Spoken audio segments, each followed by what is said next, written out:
भुगतना ना पड़े, लेकिन ऐसे नहीं काम बनेगा, उसको आना ही पड़ेगा।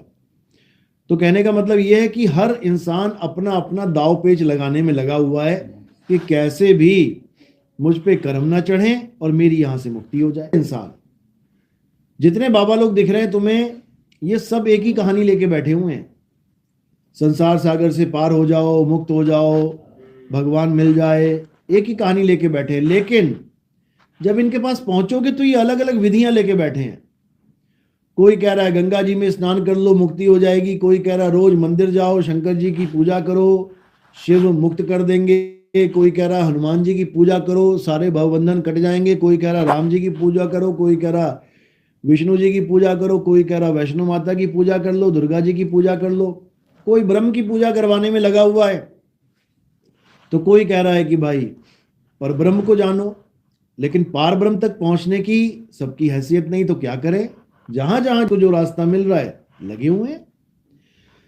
अब करें क्या, जब गुरु ही ऐसा मिल जाए जो बंधन में डाल दे, तो चेला बेचारा क्या करे। एक अनपढ़ को तुम दवाई दो खाने के लिए, वो बेचारा क्या करेगा, उसको जो डॉक्टर लिख देगा, जो मेडिकल स्टोर वाला पकड़ा देगा, वो खा लेगा, उसको क्या पता ये दवाई का क्या मतलब है, किसके लिए बनी है। इसी प्रकार एक अनजान जीव, उसको नहीं पता कि आखिर मेरी मुक्ति होगी किससे, जैसे गुरु के पास जाता है, जैसा गुरु कुछ बता देता है वैसा पकड़ लेता है। तो ज्यादातर गुरु मुक्ति का साधन किसको मानते हैं, नाम जाप को, कि नाम जपो, नाम जपने से क्या होगा, तुम्हारी मुक्ति हो जाएगी। जबकि कबीर साहब मना करते हैं नाम जाप को, हर जगह उन्होंने फटकार लगाई है नाम जाप वालों को। भजन भी बोले हैं, मोको कहां ढूंढे रे बंदे, मैं तो तेरे पास में, सुना है ना। अब लाइनें देखो क्या है इसके अंदर, कह रहे ना मंदिर में, ना मस्जिद में, ना काबे कैलाश में। बड़ी अच्छी लगी, समझ में भी आ गई कि गुरुजी ने मना कर दिया, बहुत अच्छी बात है।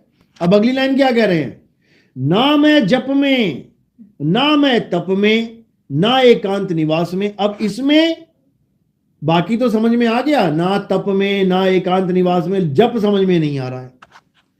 जप को पकड़ के बैठे हुए हैं, जो गा रहे हैं वही पकड़ के बैठे हुए हैं, बाकियों को तो छोड़ो।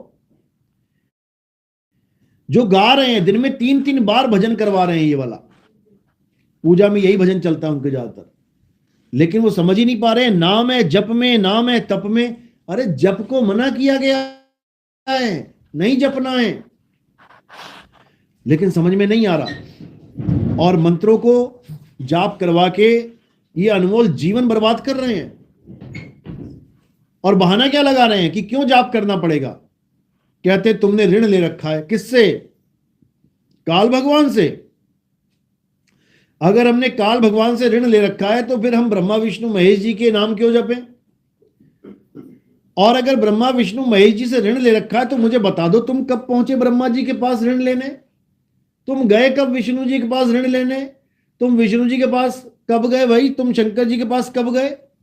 ऋण तो तब बनता है जब मैं जाके ऋण लूं। ऋण का मतलब होता है उधार, उधार लेना। ना मैं उन्हें जानूं, ना मैं पहचानूं, बस नाम ही सुना है। किसने देखा भोले शंकर को, आपने देखा क्या कभी गले में सांप वाला, ना ब्रह्मा जी देखे 4 सिर वाले, कभी देखे हो तो बता दो। ग्रंथों में पढ़े, ग्रंथों में सुने, तो ऋण कहां से ले लिया हमने, हमने गणेश जी से क्या ऋण ले लिया बताओ, कुछ लिया हो तो बताओ। 5-7 किलो कोई अनाज ले लिया हो, या फिर कोई पेट्रोल ले लिया हो गाड़ी चलाने के लिए। ऋण तो ऐसे ही होता है, जाओ तुम पेट्रोल दुकान पे जाओ, पेट्रोल पंप पे जाओ, तुम्हारा कोई रिश्तेदार लगा है, तुम्हारा कोई मित्र गण है, उसको कह दो या 200 रुपए पेट्रोल डाल देना, कल दे दूंगा। ऋण होता है, ये ऋण हो गया। तुम जानते हो पेट्रोल वाले को, तुम गए उसके पास तभी तो ऋण लिया। अरे मैं जानू ना पहचानू, मैं मिला नहीं कभी, मैं किससे ऋण लेके आ गया। उसके नाम जपवाए जा रहे हैं। और जिससे ऋण लिया है, यानी जिससे तुम रोज ऋण ले रहे हो, जिससे तुम्हारे काम चल रहे हैं, उनका तुम नाम नहीं जपते। कौन है वो, पवन देव। रोज सांस ले रहे हो ना, तो पवन देव का नाम जपो ना, क्यों नहीं जप रहे हो। ऋण तो उससे ले रहे हो, फ्री में हवा ले रहे हो, पैसे तो नहीं दे रहा। पवन देव ने पैसे तो नहीं लिए तुम लोग से, कितनी सांस ले रहे हो, एक सांस इतनी की है, लिए हो तो बता दो, तो किसके ऋणी हो तुम, पवन देव के ऋणी हो। आग तुम जलाओ चूल्हे में, रोज आग जला रहे हो, कितने पैसे लग रही है? वो बात अलग है कि सिलेंडर के पैसे लग रहे हैं, तो वो भी तो ऋण मुक्ति हो गए, पैसे दे के ले रहे हो, उसका भी ऋण कहाँ रहा? जल देवता, रोज पानी पी रहे हो, कितने पैसे दे रहे हो जल को? नल का गेड़ा निकाल लिया पानी नीचे से, वरुण देव है जल का देवता, उसका नाम। ये बिल्कुल कोरा अज्ञान है, समझ लो। जब गणेश जी पैदा भी नहीं हुए थे, जब गणेश जी पैदा भी नहीं हुए थे, उससे पहले कबीर साहब अगर किसी को नाम देते तो क्या गणेश जी का ऋण चढ़ता क्या? गणेश जी कब पैदा हुआ है? बहुत बाद में पैदा हुए, सृष्टि बनने के बाद। जब शंकर पार्वती जी का ब्याह हो गया, उसके बाद कहते मैल से गणेश जी बनाया उसने। अरे जिसको मैल से बनाया वो तुम्हें क्या देगा, पहले ये बता दो। सभी जानते हैं, इसको देख लो। तो गणेश जी के पैदा होने से पहले अगर किसी को नाम दीक्षा मिलती तो वो कलीन का नाम जपता ही नहीं, वो, क्योंकि गणेश जी पैदा ही नहीं हुए तो ऋण किसका देंगे? तो ये सब कोरी अज्ञानता है, ये सब अविवेकी लोगों का कार्य है। ये तंत्र मंत्र जंतर, किसी का कोई ऋण नहीं देना है, समझ लो। बच्चा किडनैप करके ले आओ, अब उससे कहो इस कमरे में रहेगा तू और किराया देना, खाना खाएगा तू, खाने का पैसा देना, यहां घूमने जाएगा, आंगन में बैठेगा, उसका किराया भाड़ा देना, पंखा चल रहा है तेरे लिए, पंखे का भाड़ा। अरे भाई तू लेके क्यों आया मुझे? एक तो तू मुझे उठा के ले आया, मेरे घर वालों से दूर कर दिया, अब तू कह रहा है कि मैं तेरा ऋणी हूं, मैं तेरा किराएदार बन गया। ऐसा कुछ नहीं है भाई। अगर स्टोरी पे भी चले तो काल भगवान सब जीवों को यहां लेके आया, अब 84 में फंसाया उसने, और फिर वो कह रहा है कि तू ऋणी हो गए तुम। हम काहे के ऋणी हुए? ये सब अज्ञानता है, हटाओ इसको, निकालो दिमाग से। कोई किसी का ऋणी नहीं है, सबका बाप एक ही है, और उसी से मांगना है, क्योंकि इनके पास बहाने बहुत है नाम जपवाने के। कभी कहते हैं कि ये ऋणी हो इसीलिए नाम जपना पड़ेगा, कभी कहते हैं दुनिया की सुख सुविधाएं चाहिए तो तुम्हें इनका नाम जपना पड़ेगा, काल का नाम जपना पड़ेगा, ये तुम्हें सुख सुविधाएं देंगे। बताओ, कबीर साहब ने कभी नहीं कहा कि काल से कुछ मांगो। कबीर साहब क्या कहते हैं? साहिब इतना दीजिए जामे कुटुंब समाए। बताओ काल से क्या मांगा तुमने? यानी कबीर साहब के बच्चे हो तो तुम इतना मांगोगे कि जामे कुटुंब समाए, लेकिन कुछ ज्यादा चाहिए तो फिर काल की मंत्र की पूजा कर लो, ज्यादा अमीर होना है तो। कमाल कर दी, बताओ। मतलब साहिब के पास वो नहीं है जो तुम्हें काल दे सकता है। क्या बच्चों वाली बातें, बिल्कुल दिमाग से निकाल दो। ये सब काल का ही जाल है। ये जितने गुरु बैठे हुए हैं काल का नाम जपवाने वाले, ये काल के ही दूत हैं। कभी तुमसे कहा बीजेपी वालों ने कि कांग्रेस को वोट दो? कभी बीजेपी वालों ने कहा कांग्रेस को वोट? कभी कांग्रेस ने कहा बीजेपी को वोट दो? बस इसी प्रकार दो पार्टियां हैं, एक काल की पार्टी, एक दयाल की पार्टी। दयाल की पार्टी कभी नहीं कहेगी कि काल को वोट दो, काल का मंत्र जपो। और काल की पार्टी कभी तुम्हें राम का नाम, परमात्मा का नाम लेने नहीं देगी। वो कहेगी हमारा ही नाम लो। बहाने क्या बना देंगे? तुम ऋणी हो, तुमने इतना ऋण ले लिया है, तुम्हें सुख सुविधाएं चाहिए, हमारा नाम लो। क्यों परमात्मा का नाम नहीं ले सकते क्या? सुख सुविधाओं के लिए परमात्मा का नाम कम पड़ गया क्या? फीका पड़ गया? यानी इनका एक ही काम है, कैसे भी घुमा फिरा के कान वही पकड़ा देना है। बिल्कुल निकल जाओ इस माया के जाल से। केवल दो ही पार्टियां यहां पे, एक काल की और एक दयाल की। दयाल की पार्टी में आओगे तो केवल दयाल का नाम लेना है। 52 अक्षर भी दयाल की देंगे, अगर 52 भी देंगे तो दयाल के देंगे। साहेब बंदगी, इसमें कोई काल का नाम नहीं है। काल के क्या नाम है? ओम कलियम हरियम शरियम सो, ये सब काल के नाम है, ये सब काल के नाम है। दिन भर तुम्हें काल के नाम जपवाए जा रहे हैं, डराया जा रहा है, अगर ये नाम छोड़ दोगे तो तुम्हारा ऋण मुक्त नहीं हो पाओगे। बताओ, जबकि काल कह रहा है गीता में कि मेरा एक ओम मंत्र है, अगर इस ओम मंत्र की साधना कर लोगे तो ब्रह्मलोक को पहुंच जाओगे। काल भी इतना बलवान है, वो कहता देवी देवताओं की मंत्र जपने की जरूरत नहीं है, तुम केवल एक ओम नाम जप लो, तुम ब्रह्मलोक को प्राप्त हो जाओगे। बताओ, अरे तो जब काल इतना बलवान है कि देवी देवताओं के नाम जपने की जरूरत नहीं है, तो हमारा परमात्मा कितना दयावान है, वो कितना विशाल है, क्या उसका नाम चलेगा नहीं क्या? बिल्कुल चलेगा, लेकिन बेवकूफ बनाना है लोगों को। क्यों? क्योंकि सत्य पास नहीं है तो कुछ ना कुछ तो देना पड़ेगा, असत्य ही पकड़ाना पड़ेगा। अब और क्या करें, कुछ तो देना पड़ेगा, तभी तो गुरु बनेंगे। तो क्या दे रहे हैं लोग? मंत्र दे रहे हैं। और कबीर साहब क्या कह रहे हैं? अरे तंत्र मंत्र सब झूठ है, इनमें ना भर में कोय, और सार शब्द जाने बिना कागा हंस ना होए। कह रहे हैं तंत्र मंत्र झूठ है, मत फंसो इन मंत्र के जाल में। ये गुरुआ लोगों का काम है, घर घर मंत्र देत फिरत हैं माया के अभिमाना, और गुरुआ सहित शिष्य सब बूढ़े अंत काल पछताना। साधो देखो ये जग बौराना, यानी घर घर जाके मंत्रों की बौछार लगा रखी है इन लोगों ने। देखो साधुओं की डारों की डारें चल रही हैं, कबीर पंथियों में लाखों साधु गांव गांव घूम रहे हैं, परमात्मा परमात्मा करते करते करते जब उनसे बोलो महाराज कैसे मिलेगा परमात्मा, आओ बच्चा नाम ले लो। अच्छी बात है, गुरुजी नाम दे दो, तो क्या दे देंगे? 52 अक्षर पकड़ा देंगे। और साहिब समझा रहे हैं कि 52 अक्षर यानी का खा गा चा छा जा से बना हुआ नाम, ये 52 अक्षरी नाम है। साहिब समझा रहे हैं कि ये 52 का ही जाल है, 52 के जंजाल में फंस गया ये संसार, और सिमरन 52 का करे कैसे लागे पार। 52 अक्षर का जाप करने वाले ही काल के दूत हैं, काल के चेले हैं। जो नर पड़े 52 के फेरा, सो नर जानो काल के चेरा। जब 52 का टूटे डोरा, सहजे छूटे काल झकोरा।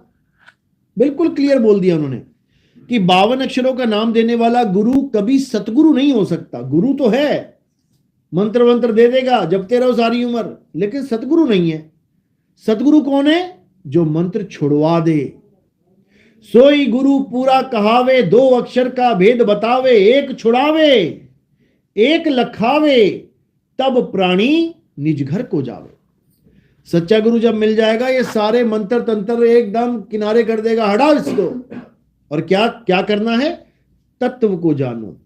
तत्वदर्शी संत के पास जाके आपको तत्व का ज्ञान होता है। तत्व यानी 2 प्रकार के तत्व हैं, एक असत्य तत्व, वो क्या है?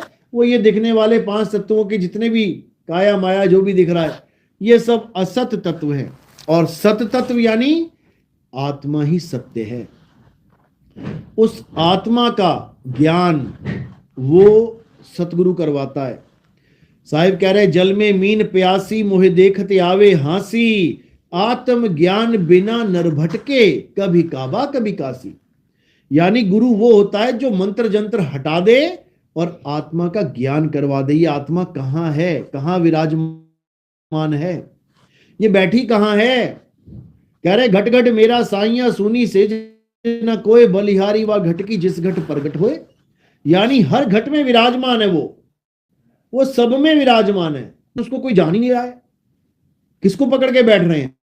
मंत्रों को, जंत्रों को, तंत्रों को, पूजा पाठ हवन यज्ञ। परमात्मा को सोच रहे हैं 16 संख योजन दूर बैठा हुआ है वो। और कबीर साहब क्या कह रहे हैं? अरे मोको कहां ढूंढे रे बंदे, मैं तो तेरे पास में। तो भैया एक बात सही हो सकती है, या तो 16 संख योजन दूर, या फिर तेरे पास में। 2 तो नहीं हो सकते कि तेरे पास भी वो चीज पड़ी है और वो 16 संख योजन दूर भी पड़ी है, तो वहां कौन जाएगा? यही ले लो।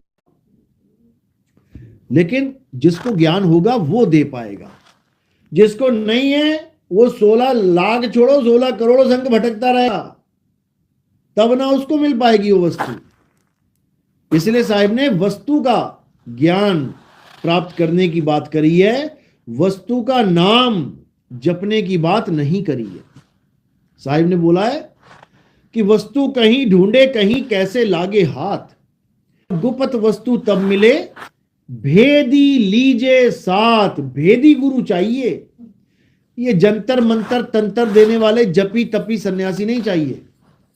भेदी लीना साथ में और दीनी वस्तु लखाए, कोटि जन्म का पंथ था पल में पहुंचा जाए। करोड़ों जन्म लग जाते उस वस्तु तक पहुंचने में, लेकिन गुरु मिल गया, अब वस्तु सहज ही प्राप्त हो जाएगी। क्यों? क्योंकि वो है ही सहज योग, उसका नाम ही सहज योग है। संतो सहज समाधि भली है, गुरु प्रताप जा दिन से जगी है, दिन दिन अधिक चली है। कह रहे हैं उस समाधि को करने के लिए तुम्हें कहीं परिक्रमा नहीं करनी पड़ेगी कि लोग पहाड़ की परिक्रमा कर रहे हैं, 84 कोस परिक्रमा करके आ रहा हूं मैं, या मंदिर की परिक्रमा। कह रहे जहां जहां डोलूं सो परिक्रमा, और जो जो करूं सो पूजा।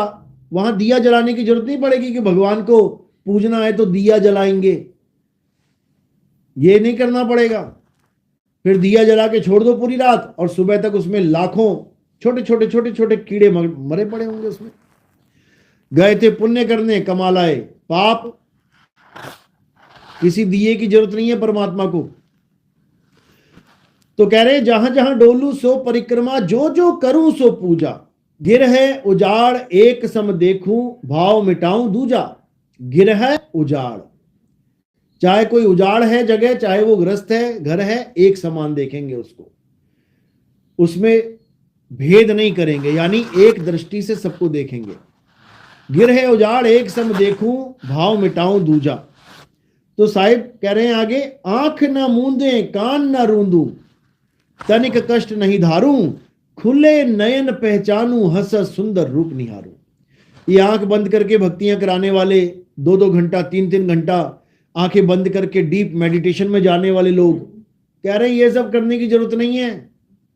आंख न मूंदू कान न रूंदू, कानों में उंगलियां डाल के अनहद नाच सुनाने वाले गुरु लोग, 5 धुने 5 नाम देने वाले गुरु लोग, ये सब करने की जरूरत नहीं है। आंख न मूंदू कान न रूंदू, तनिक कष्ट नहीं धारूं, खुले नयन पहचानू, हंस हंस सुंदर रूप निहारूं। कह रहे खुली आंखों से भक्ति चलेगी तुम्हारी, और उसके लिए तुम्हें कुछ करना नहीं पड़ेगा कि तुम 3 बार माला फेरो, 4 बार माला फेरो, 108 माला, कुछ नहीं। अरे माला तो कर में फिरे, जीव फिरे मुख माही, अरे मनवा 10 दिसी फिरे, ये तो सिमरन नहीं। मना कर रहे हैं कबीर साहब, कोई माला नहीं फेरनी है। अरे माला फेरत जुग भया, और गया ना मन का फेर, कर का मन का फेंक दे, मन का फेर। मन का फेर यानी इस सूरत को शब्द में लगाना सीखो। ये जो मन के साथ भटक रही है इसको फेर दो, यानी इसको यू टर्न दे दो, घुमा दो इसको, और घुमा के कहां लगाना है? अपने मूल में लगा दो, अपने असली सत्य स्वरूप में लगा दो। इसी को मूल ज्ञान कहते हैं, यानी अपने निज नाम में लगा दो, जो तुम्हारा असली निज नाम है। वो नाम नहीं जो 3 गुणों के अधीन है, जो बनने और बिगड़ने में आते हैं।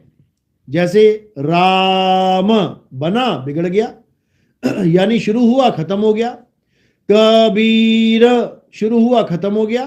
वाहे गुरु शुरू हुआ खत्म हो गया। ये नाम किस में आ गए? 3 गुणों में। ये 3 गुणों की भक्ति है।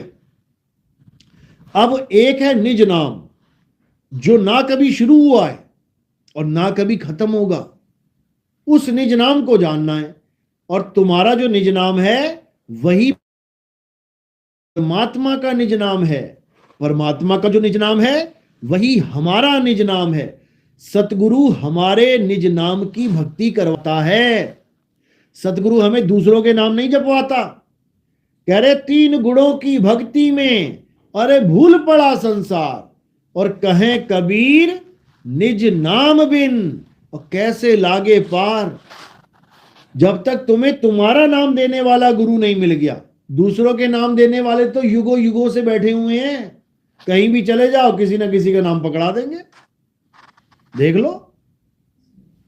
तुम्हें तुम्हारा नाम देने वाला गुरु जब तक नहीं मिला, तुम्हारा नाम है क्या, जब तक तुम्हें यह नहीं समझ में आया कि मेरा नाम क्या है, अभी जो नाम लेके बैठे हो ये तुम्हारा नाम नहीं है, ये तो तुम्हें दे दिया गया नाम। किसी को माँ ने दे दिया, किसी को पिता को दे दिया, किसी ने नाना नानी ने रख दिया, किसी का नाम पंडित जी ने रख दिया, किसी का नाम दाई ने रख दिया। ये दिए गए नाम है, ये तो उधारी के नाम है, ये तुम्हारा अपना नाम नहीं है। तुम्हारा अपना नाम क्या है, तुम्हारा निज नाम क्या है? तुम्हारी आत्मा ही निज नाम है। क्या आत्मा कोई दे सकता है हमें? क्या हमें कोई आत्मा दे सकता है? हम खुद ही आत्मा है, हमें आत्मा क्या देगा? तो आत्मा ही निज नाम है, आत्मा का ज्ञान ही निज ज्ञान है। कबीर साहब कह रहे हैं, जल में मीन प्यासी मोहे देखत आवे हासी, आत्म ज्ञान बिना नर भटके। आत्म ज्ञान यानी मुझे मेरा ज्ञान हो जाए, मैं क्या हूं। जिस दिन मुझे यह पता लग गया मैं क्या हूं, उस दिन तुम्हें तुम्हारा निज नाम मिल गया। और बिना निज नाम के किसी की मुक्ति नहीं हो सकती। समझ लो, निज नाम का ही सारा खेल है। तो साहिब समझा रहे हैं, 3 गुणों की भक्ति में भूल पड़ा संसार। 3 गुण का मतलब ये नहीं है कि ब्रह्मा विष्णु महेश की भक्ति में भूल पड़ा संसार। ऐसे भी लोग हैं जो ब्रह्मा विष्णु महेश की भक्ति नहीं करते हैं, ये तो केवल हिंदू कर रहे हैं। लेकिन साहिब संसार की बात कर रहे हैं। बता दो अंग्रेज कहां कर रहा है? अंग्रेज और मुसलमान यहूदी दिखा दो ब्रह्मा विष्णु महेश की भक्ति कहां कर रहे हैं? क्या केवल हिंदुओं का ही संसार है? ये दोहे में संसार बोला गया। संसार कैसे बोल दिया कबीर साहब ने? क्या संसार 3 गुणों की भक्ति कर रहा है? रामपाल जी महाराज यही सुनाते हैं ना कि 3 गुणों की भक्ति में भूल पड़ा संसार। ये सब ब्रह्मा विष्णु महेश की पूजा कर रहे हैं। कौन कर रहा है? केवल हिंदू कर रहे हैं। और हिंदू कितने हैं? तो 100 करोड़ इंडिया में है, 100 करोड़ तुम बाहर लगा लो, 200 करोड़ हो गए। है नहीं इतने, बल्कि एक करोड़, 100 करोड़ 140 करोड़ से ज्यादा नहीं है। तो 850 करोड़ लोगों में से मात्र 140 करोड़ ब्रह्मा विष्णु महेश जी की पूजा कर रहे हैं। तो बाकी कैसे कर रहे हैं 3 गुणों की भक्ति? क्योंकि रामपाल जी को खुद नहीं पता 3 गुण हैं क्या। केवल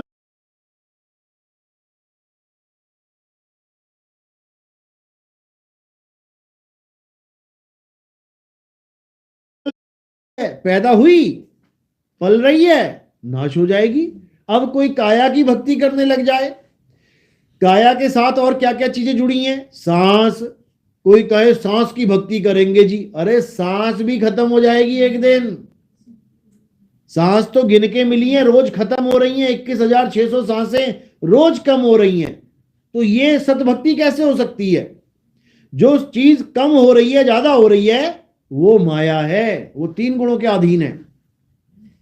सतभक्ति क्या है? 3 गुणों से ऊपर क्या है? हे अर्जुन, जो आत्मा का ज्ञान प्राप्त कर लेते हैं वो मेरी त्रिगुणी माया को सहज ही लांघ जाते हैं। मेरी त्रिगुणी माया है ये, यानी तीनों गुणों में लिप्त जो माया है उसको जीव नहीं जान सकता। उसको पता ही नहीं है कि मैं मायावी नाम जप रहा हूं कि मैं परमात्मा का नाम जप रहा हूं। ये सारे नाम, सारे मंत्र, सारे देह, सारे श्वासा, नाभि, जो भी लेके बैठे, ये चक्कर वक्कर, ये सब 3 गुणों में आते हैं। 3 गुणों में क्या चीज नहीं आती? जो ना कभी पैदा हुई, ना कभी पलेगी और ना कभी मरेगी, उसको कहते हैं 3 गुण से रहित। और वो क्या है? हे अर्जुन, आत्मा का ना तो जब कभी जन्म होता है, ना ही आत्मा की कभी मृत्यु होती है। ब्रह्मा विष्णु महेश का जन्म होता है, मृत्यु हो जाती है। गौरी गणेश का जन्म होता है, मृत्यु हो जाती है। सारे देवी देवताओं का जन्म होता है, मृत्यु हो जाती है। सारे गुरु, सारे शिष्यों का जन्म होता है, मृत्यु हो जाती है। लेकिन कौन है जिसका जन्म और मृत्यु नहीं होती? आत्मा। आत्मा ही है जिसका जन्म और मृत्यु नहीं होती। हे अर्जुन, अपनी आत्मा में रमण करना सीखो। अध्याय 3 17वां श्लोक पढ़ो जाके, गीता क्या कह रही है। ओम मंत्र तो दिखाई दे गया गीता में, जो 3 गुणों के अंडर आता है। आ उ म खत्म हो गया, ये तो दिखाई दे गया बाबा लोग को। और जो उसमें आत्मा आत्मा आत्मा चीख चीख के बताया जा रहा है वो नहीं दिख रही। उस आत्मा का कोई नामो निशान नहीं दिख रहा। क्यों? क्योंकि उनको आत्मा का ज्ञान नहीं है। उनको ज्ञान नहीं है आत्मा का। तो आत्मा का ज्ञान तब होता है जब आपके जीवन में कोई आत्मज्ञानी गुरु आएगा। अंग्रेजी का ज्ञान तब होगा बच्चे को जब उसके जीवन में कोई अंग्रेजी का टीचर आ जाएगा, कोई सिखाने वाला आ जाएगा। वो भी थोड़े दिनों में अंग्रेज बन जाएगा भाई। गणित का ज्ञान तब होता है जब आपके जीवन में कोई गणित सिखाने वाला आ जाए। विज्ञान का ज्ञान तब होता है जब आपके जीवन में कोई विज्ञान सिखाने वाला आ जाए।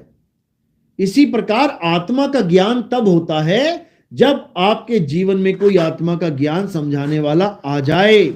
नहीं तो ये जंतर मंतर तंत्र पूजा पाठ हवन यज्ञ इसी में सारा जीवन बीत जाएगा और अंत में क्या मिलेगा? कुछ भी नहीं मिलेगा। क्योंकि माया का दांव लग गया। माया ने तुम्हें भरमाने के लिए ही ये जगत बनाया है। एक बाबा कह रहा कि नहीं, ये दुनिया परमात्मा ने हमें फंसाने के लिए नहीं बनाई, हम अपनी इच्छाओं से फंसते हैं। बताओ किस चीज की इच्छा है मुझे? किसी को सोने की इच्छा है, किसने बनाया सोना? अरे उसी ने बनाया जिसने ये दुनिया बनाई। वो ना बनाता सोना तो बताओ क्या कमी रह गई थी दुनिया में? क्या सोना खाने के काम आता है कि उसके बिना हम जिंदा नहीं रह सकते? ये हीरे बनाने वाला कोयले में हीरे बना रहा है, उस हीरों की वजह से लोग एक दूसरे का गला काट रहे हैं, एक दूसरे को धोखा दे रहे हैं। सोने चांदी की वजह से एक दूसरे के गले काट रहे हैं। किसने बनाया ये उसी ने बनाया जिसने ये दुनिया बनाई है। तो हम इच्छा तो तब करें ना जब हमें वो चीज दिखाई दे।